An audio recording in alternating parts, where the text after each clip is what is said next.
I can't believe you would do this to me, Damien. At my father's funeral, of all places. My voice trembles with rage and disbelief as I confront my husband, his shirt hastily buttoned and lipstick smeared on his collar. Damien's eyes widen in surprise before narrowing with contempt. Don't be so dramatic, Raven. It's not like you were ever enough for me anyway. His words cut deep, reopening wounds I thought had long since scarred over. I think back to when we first met, how his charm and promises of success had blinded me to the red flags. I was just a naive, struggling artist then, desperate for love and validation. I gave up everything for you, I choke out, my vision blurring with unshed tears. My art, my dreams, my self-respect, and for what? A loveless marriage and a lifetime of regret? Damien scoffs, his handsome face twisting into a sneer. You were always so pathetic, Raven, clinging to me like I was your last hope. Well, guess what? I never needed you. I only married you for your father's money and connections. The truth of his words hits me like a punch to the gut. I think of all the years I wasted trying to win his love and approval while he was busy building a life with someone else, someone younger, prettier, more talented. Who is she, Damien? The woman you were just fucking in the coat room? My voice is low and dangerous, barely recognizable to my own ears. He smirks, unashamed. Her name is Sasha. She's everything you're not, Raven. Young, passionate, with a real future in the art world, and she's pregnant with my child.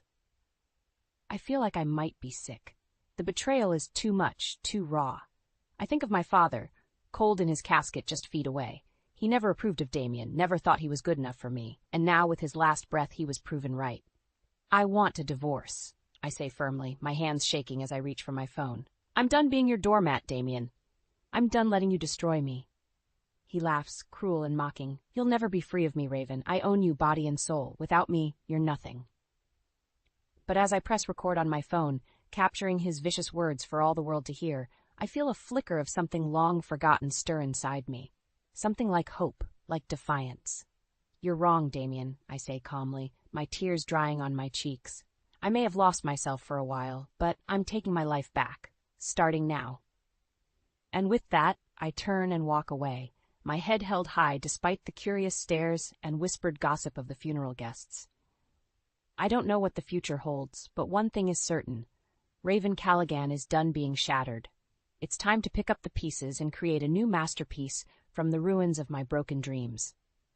The sleek lines of Damien's penthouse mock me as I step inside, a cruel reminder of the gilded cage I now call home. The minimalist decor, once so chic and sophisticated, feels cold and sterile, like a museum display of my shattered dreams. Raven, darling, you're back, Damien calls from the living room, his voice dripping with false affection. How was the funeral? I clench my fists, the memory of his betrayal still fresh and stinging. Like you care, I mutter, kicking off my heels and padding into the room. He's sprawled on the leather sofa, a glass of scotch dangling from his fingertips. Of course I care, sweetheart. Alistair was like a father to me. I snort, the irony almost too much to bear. Really?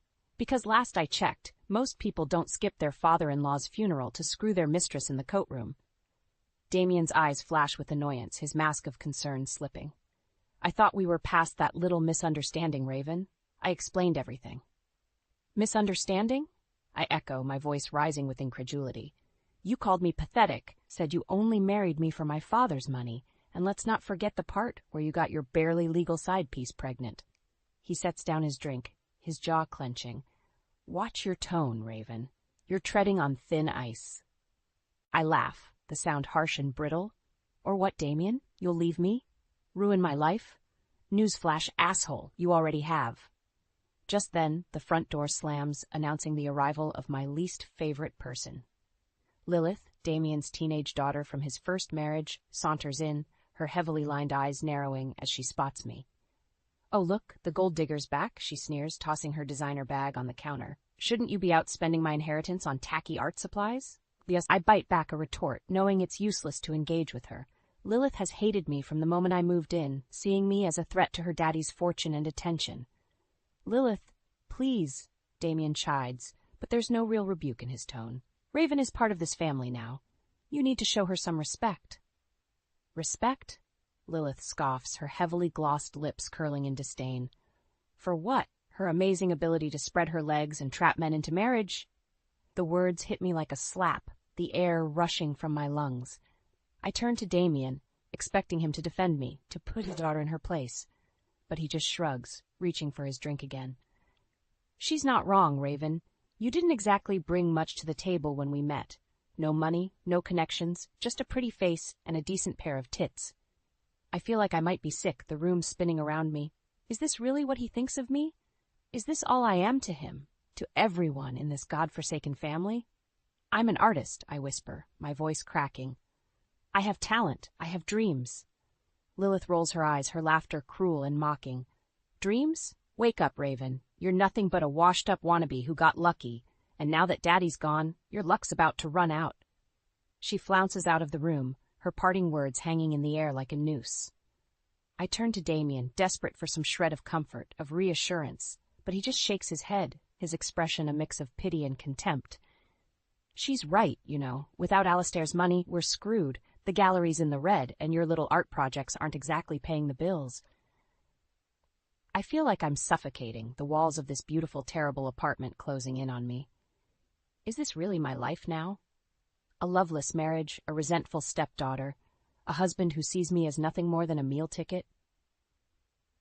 I think back to the girl I used to be, the one who believed in love and art and the power of her own voice. She seems so far away now, a distant memory of a life I can never reclaim. But as I stand there, something inside me hardens, a small, fierce spark of defiance flickering to life. I may be trapped, I may be broken, but I'm not dead yet. And one way or another, I'm going to make them pay for what they've done to me. 5 years. That's how long it's been since I stood in front of the mirror, a shadow of the woman I used to be. My once vibrant eyes are dull, my skin pale and drawn. The paintbrushes that were once an extension of my soul now lie forgotten, gathering dust in the corner of my studio. I hear the front door slam, followed by the click of high heels on the marble floor. Lilith, now 21 and every bit as vicious as her father, enters the room, her lip curled in a sneer. Still moping around, I see, she taunts, her gaze sweeping over my paint-splattered sweatpants and messy bun. Don't you have anything better to do than wallow in self-pity? I don't bother to respond, knowing it will only fuel her cruelty. Lilith has made it her mission to torment me at every turn, blaming me for the family's financial struggles and her own miserable existence. You know, if you weren't such a useless leech, maybe Daddy wouldn't have to work so hard to keep us afloat, she continues, examining her perfectly manicured nails. But I guess that's what happens when you marry a talentless gold digger. I feel a flicker of anger, but it's quickly extinguished by the weight of my own despair. She's right, after all. What have I contributed to this family, to this life? Nothing but broken dreams and empty promises. The sound of the door opening again jolts me from my thoughts. Damien enters, his suit impeccable and his expression unreadable. He barely spares me a glance as he pours himself a drink, the amber liquid sloshing against the sides of the glass. Lilith, darling, I need to speak with Raven alone, he says, his tone calm but firm. Why don't you go shopping with your friends? Use the black card. Lilith's eyes light up, her earlier venom forgotten in the face of her father's generosity. She snatches the credit card from his outstretched hand and flounces out of the room, leaving me alone with the man I once thought I loved. Your father called, Damien says, taking a sip of his scotch. He wants to see you. I blink, surprised by the mention of Alistair. We haven't spoken in months, not since our last explosive argument about my life choices. What does he want? I ask, my voice hoarse from disuse. Damien shrugs, his gaze still fixed on the view outside the window. He didn't say, but he sounded different, like he was in pain. A flicker of hope ignites in my chest, a tiny ember in the ashes of my dreams. Could this be it? The chance I've been waiting for? The opportunity to escape this gilded hell and start anew. I'll go see him, I say, my resolve strengthening with each word. Maybe he's finally ready to listen, to understand. Damien scoffs, draining the last of his drink. Don't get your hopes up, Raven. Alistair Blackwood is a stubborn old bastard. He'll never change. But as I walk out of the penthouse, my head held high for the first time in years, I feel a sense of purpose, of determination. I may have lost myself along the way, but I'm not going to let them win. I'll see my father, hear what he has to say. And then, one way or another, I'll find a way to break free from this nightmare and reclaim the life I once had, even if it means burning everything to the ground and starting from scratch. The church is silent, save for the muffled sobs of the mourners and the soft rustling of tissues. I sit in the front pew, my eyes fixed on the polished wooden casket that holds my father's lifeless body. Alistair Blackwood, the man who was supposed to be my rock, my protector, is gone. I feel a hand on my shoulder and turn to see Damien, his face a mask of feigned sympathy. "I'm so sorry for your loss, darling," he murmurs, his voice like silk hiding a dagger. "Your father was a great man." I nod, too numb to speak. I think back to our last conversation, just days before his sudden death. He had hinted at a change in his will, a final act of love and redemption. But now I'll never know what he wanted to say, never have the chance to make things right between us. The service ends, and I stand on shaky legs, accepting condolences from strangers and distant relatives. Damien is nowhere to be seen, and a sinking feeling settles in my gut. I excuse myself and slip out of the church, my heels clicking on the stone steps. I hear voices coming from the coat room, and I freeze, my heart pounding in my chest. It's Damien, and he's not alone. I inch closer, my breath caught in my throat. "God, Sasha, you feel so good," he groans, and I hear the unmistakable sound of flesh on flesh. "I can't wait to leave that frigid bitch and start a new life with you." "What about the money?" a woman's voice asks, breathless and eager. "You said she was going to inherit everything." Damien laughs, the sound cruel and mocking. "Don't worry about that, baby. I have a plan. Once the will is read, I'll contest it, say that Raven manipulated the old man into cutting me out. She's got no proof, no witnesses. It'll be her word against mine." I feel like I might be sick, my stomach churning with rage and disgust. How could I have been so blind, so stupid? I trusted him, loved him, and all along he was plotting to use me and toss me aside. "And what about the kid?" Sasha asks, her voice tinged with worry. "You sure it's yours?" "Of course it's mine," Damien scoffs. "You think I'd let some other man touch what's mine?" "No, this is our ticket to the good life, Sasha, a new start, with Raven's money and my brains. We'll be unstoppable." I can't listen anymore, can't bear to hear another word of their sickening plan. I fumble for my phone, my hands shaking as I hit the record button. I need proof, need to expose Damien for the lying, cheating bastard he is. I step into the coat room, my head held high and my eyes blazing with fury. "Well, well, well," I say, my voice dripping with venom. "What do we have here?" Damien and Sasha spring apart, their faces flushed and their clothing disheveled. "Raven, I can explain," Damien stammers, his eyes wide with panic. "Oh, I think you've explained quite enough," I snarl, holding up my phone. "I heard everything, Damien, every disgusting, despicable word." Sasha blanches, her hand flying to her stomach. "You recorded us?" she whispers, her voice trembling. I nod, a cold smile spreading across my face. "Every single second. And now I'm going to make sure the whole world knows what a pathetic, conniving worm you really are, Damien Callaghan." I turn on my heel and storm out of the room, my heart pounding with a newfound sense of purpose. I may have lost my father, my marriage, and my self-respect, but I'll be damned if I let them take anything else from me. It's time to fight back, to take what's mine and burn the rest to the ground. And I won't stop until Damien and his little whore are nothing but ashes at my feet. The funeral guests stare at me in stunned silence as I march back into the church, my phone clutched in my hand like a smoking gun. Damien follows close behind, his face a mask of panic and fury. "Raven, please, let's talk about this in private," he hisses, reaching for my arm. I yank away from his grasp, my eyes blazing with a fire I thought had long since been extinguished. "Oh, we're going to talk, all right," I say, my voice ringing out clear and strong. "But not in private, not anymore."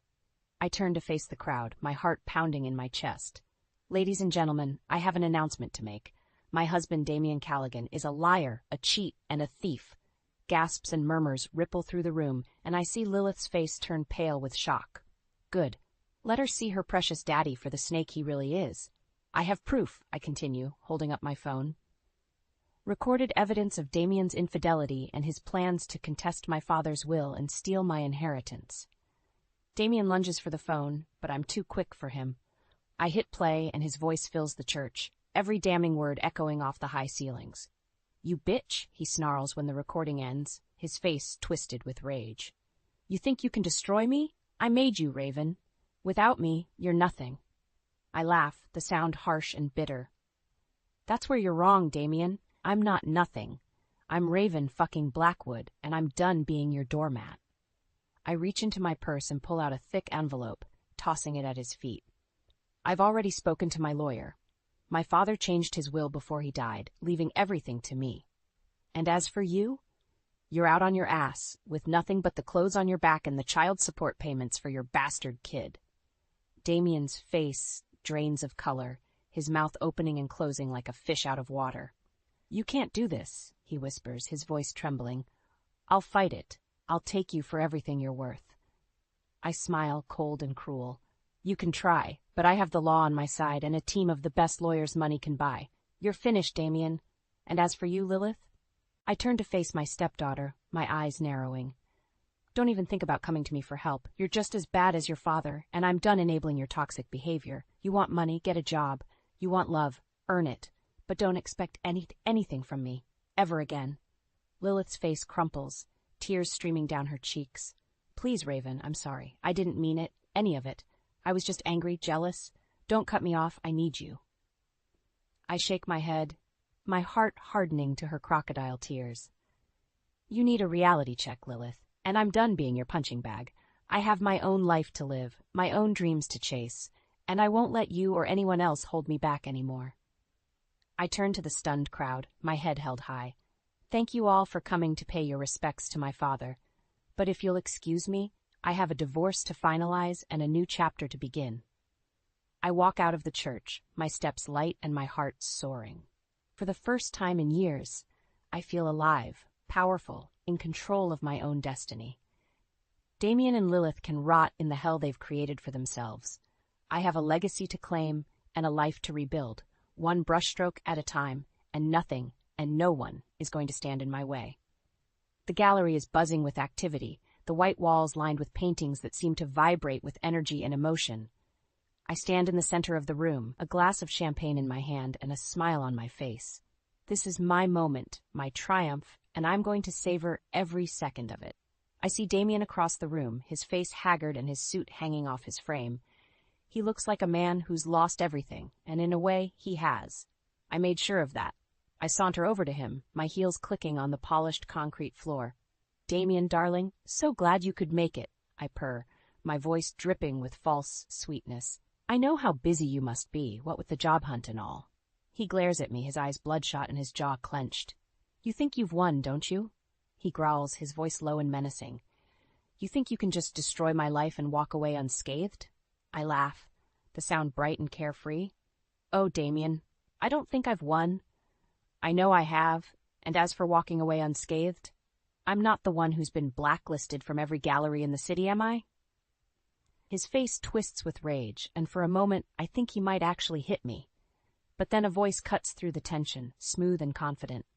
Raven, darling, there you are. I've been looking all over for you. I turn to see Marcus, my new business partner and the owner of the most prestigious gallery in town. He's tall and handsome, with salt and pepper hair and a smile that could charm the pants off a nun.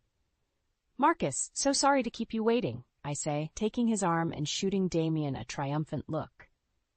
I was just catching up with an old friend. Damien's eyes narrow, his fists clenching at his sides. Friend? Is that what you call the man who ruined your life? Marcus raises an eyebrow, his gaze flicking between us. Ruined her life? From where I'm standing, it looks like Raven's doing just fine. Better than fine, actually. Her show is a sensation, and the critics are calling her the next big thing in the art world.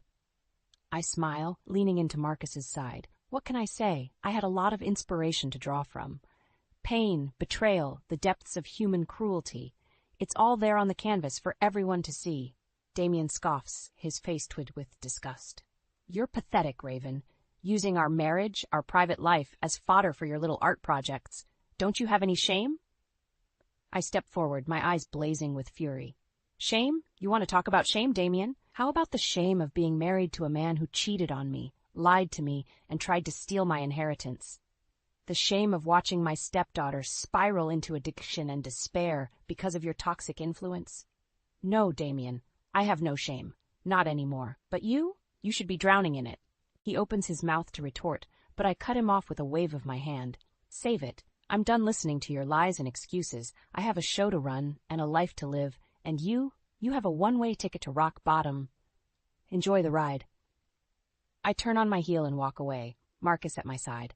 I can feel Damien's eyes boring into my back, but I don't look back. I'm done looking back, done letting my past define me. I'm Raven Blackwood, artist, survivor, and queen of my own fucking destiny. And nothing, and no one, is going to stand in my way. As we mingle with the other guests, I catch sight of Lilith, her face gaunt and her eyes hollow. She's talking to a man in a cheap suit, and I can tell by the way she's fidgeting that she's jonesing for a fix. Part of me wants to go to her, to offer her help and support. But I know that's not what she needs. Not really. What she needs is to hit rock bottom, to face the consequences of her choices, and learn to stand on her own 2 feet. Just like I did. The applause is deafening as I take my final bow, the stage lights hot on my skin and the adrenaline pumping through my veins. I've done it. I've poured my heart and soul onto the canvas, and the world has embraced me with open arms. I step off the stage and into a sea of congratulations and well wishes, my cheeks aching from the constant smiling. But then I see a familiar figure pushing through the crowd, his face haggard and his eyes wild. "Raven, please, I need to talk to you," Damien pleads, his voice hoarse and desperate. "I've lost everything, my job, my home, my reputation. I have nothing left." I stare at him, my heart hardening to his pathetic display. "And whose fault is that, Damien? You brought this on yourself with your lies and your cheating and your greed." He shakes his head, tears streaming down his face. I know. I was wrong, so wrong. But please, Raven, I'm begging you. Forgive me. Give me another chance. I'll do anything, be anything you want me to be." I laugh, the sound harsh and bitter. "Anything I want you to be? I wanted you to be a faithful husband, a loving partner, a decent human being. But you couldn't even manage that, could you?" He falls to his knees, his hands clasped in front of him like a penitent sinner. "I'm sorry, Raven. I'm so sorry. I was weak, selfish, stupid, but I've changed, I swear. I'll prove it to you, every day for the rest of our lives. Just give me one more chance, please." I look down at him, this man who once held my heart in his hands and crushed it without a second thought. And I feel nothing. No love, no hate, no pity. Just a cold, empty void where my feelings for him used to be. "Get up, Damien," I say, my voice flat and emotionless. "You're making a scene." He staggers to his feet, his face a mask of desperation and hope. And does that mean? I shake my head, a small, cruel smile playing at the corners of my mouth. "It means I'm done with you, Damien. Done with your lies, your manipulation, your endless cycle of betrayal and false remorse. I gave you chances, more than you ever deserved, and you threw them all away like the selfish, spineless worm you are." His face crumples, his shoulders sagging in defeat. "Raven, please." I hold up a hand, cutting him off mid-sentence. "No more, Damien. No more pleading. No more promises. No more second chances. You're dead to me, do you understand? Dead and buried, just like the love I once had for you." I turn to walk away, but he grabs my arm, his fingers digging into my skin. "You can't do this, Raven. You need me, just like I need you. We're meant to be together. Can't you see that?" I yank my arm out of his grasp, my eyes flashing with fury. The only thing I see is a pathetic, delusional man who can't accept that his time is up. You had your chance, Damien. Multiple chances, and you blew them all. Now it's time to face the consequences of your actions. I walk away, my head held high and my heart light. I can hear him calling after me, his voice growing more and more desperate with each step I take. But I don't look back, don't falter in my stride. I'm done being a victim, done being a pawn in someone else's game. I'm the master of my own fate now, the captain of my own ship. And I'm sailing towards a future that's bright and bold and full of endless possibilities. As I step out into the cool night air, I feel a sense of peace wash over me. I faced my demons, confronted my past, and emerged stronger and wiser for it. I'm ready for whatever comes next, whatever challenges and triumphs lie ahead. Because I know that no matter what, I'll face them head on, with courage and grace and an unshakable belief in myself. I am Raven Blackwood, and I am unstoppable. The sun streams through the floor-to-ceiling windows of my new penthouse, casting a warm glow over the sleek, modern furniture, and the vibrant paintings that adorn the walls. I stand on the balcony, a cup of coffee in my hand, and gaze out at the city skyline, a sense of peace and contentment washing over me. It's been 6 months since I walked away from Damien and Lilith, 6 months since I took back control of my life and my destiny, and in that time, I've accomplished more than I ever thought possible. My art has taken the world by storm, with collectors and critics alike hailing me as a visionary, a force to be reckoned with. I've sold pieces to museums and galleries around the globe, and my bank account has never looked healthier. But it's not just about the money or the fame. It's about the sense of purpose, the feeling of fulfillment that comes from knowing I'm making a difference in the world. I've started a foundation, using my wealth and influence to support young artists from disadvantaged backgrounds. I mentor them, guide them, help them navigate the treacherous waters of the art world. And every time I see one of them succeed, every time I watch them take the stage and bask in the applause, I feel a rush of pride and joy that's unlike anything I've ever experienced. But even as I revel in my newfound success, I can't help but feel a twinge of emptiness, a sense that something is missing. And I know exactly what, or rather who, it is. Lilith. I haven't spoken to her since that fateful night at the gallery, haven't seen her since she stumbled out of the building, high and desperate and lost. But I've kept tabs on her, watched from afar as she spiraled deeper and deeper into addiction and despair. Part of me wants to reach out, to offer her the same support and guidance I give to my young protégés. But another part of me, the part that still bears the scars of her cruelty and betrayal, hesitates. And then, one day, I receive a letter. It's from Lilith, written from a rehab facility in Arizona. She tells me she's sorry, that she's been working on herself, trying to make amends for all the pain she's caused. She asks for my forgiveness, my help in rebuilding her life. And as I read her words, I feel a stirring in my heart, a glimmer of hope that maybe, just maybe, there's still a chance for redemption. I write back, cautiously at first, then with growing warmth and affection. We exchange letters, then phone calls, then visits. And slowly but surely I watch as Lilith transforms before my eyes, shedding the layers of anger and bitterness and emerging as a new woman, strong and resilient and full of promise. Together we work to build a new life for her, one based on honesty and trust and mutual respect. I help her find a job, a place to live, a network of supportive friends and mentors. And as I watch her flourish, I feel a sense of pride and accomplishment that rivals even my greatest artistic triumphs. But even as Lilith and I mend our broken relationship, I know that there's one loose end left to tie up. One final piece of the puzzle that needs to fall into place. Damien. I've avoided him for months, refusing his calls and emails and desperate pleas for forgiveness. But I know that I can't run forever, can't hide from the truth of what he did and who he is, and so I agree to meet with him, one last time. We sit across from each other in a quiet coffee shop, two strangers who once shared a life and a love. He looks older, thinner, his eyes haunted by the weight of his mistakes. And as he speaks, as he pours out his heart and his soul, I feel a flicker of something that might be pity, might be understanding, but I also feel a sense of closure, a sense that this chapter of my life is finally coming to an end.